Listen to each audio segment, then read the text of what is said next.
La création monétaire, un juste équilibre. Autrefois, lorsqu'on avait besoin de faire un crédit, on allait voir le banquier qui nous donnait une lettre de change, ancêtre des billets et des pièces.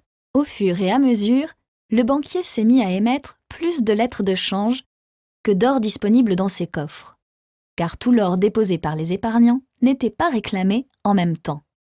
Aujourd'hui, c'est toujours le cas. Lorsqu'un banquier accorde un prêt, il crée de la monnaie qu'il n'a pas, grâce à une simple écriture comptable. Cette monnaie circule ensuite dans notre économie. Grâce à leur crédit, les ménages effectuent des achats de marchandises à un certain prix. La vente de ces marchandises rapporte du chiffre d'affaires aux entreprises qui rémunèrent les ménages avec un salaire.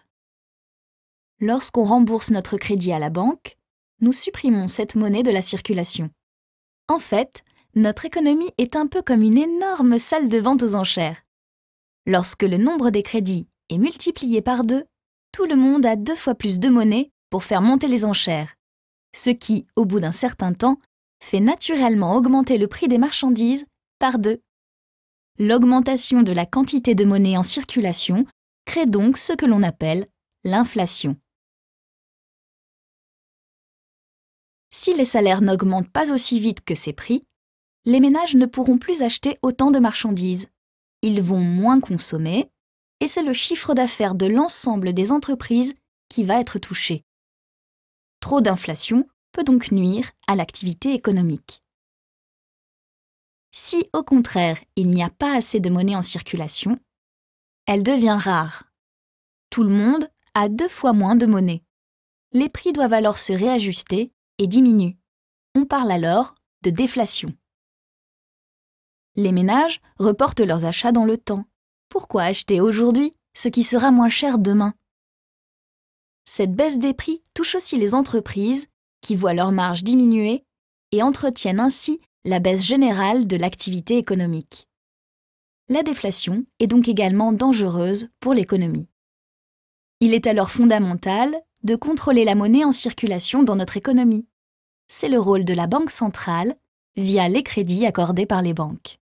Lorsqu'une banque a besoin de liquidités, elle fait appel à la Banque centrale qui lui prête à un taux d'intérêt appelé taux directeur.